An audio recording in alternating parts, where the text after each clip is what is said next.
নমস্কার বন্ধুরা, আবার আমরা চলে এসেছি ছোট্ট একটি আপডেট নিয়ে।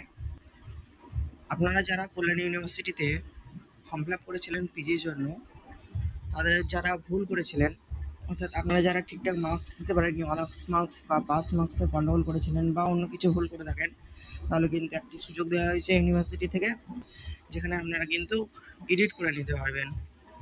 নোটিশটি প্রকাশিত হয়েছে 15 সেপ্টেম্বর এবং এখানে বলা হয়েছে যে আপনাদের লাস্ট ফর্ম ফিল আপ ছিল 17 তারিখে এবং আপনাদের উইন্ডো ওপেন হবে, এডিট উইন্ডো হবে 18 থেকে 19 তারিখ পর্যন্ত করতে পারবেন। আপনারা এই দুদিনই কিন্তু এডিট করে নিতে পারবেন। এরপরে আপনাদের মেরিট লিস্ট বেরোবে প্রফেশনাল 25/9/2024 তারিখে, ঠিক আছে। এরপরে ফার্স্ট কাউন্সিলিং এবং অ্যাডমিশন সাবমিশন হচ্ছে 30/9/2024 থেকে 1 তারিখ পর্যন্ত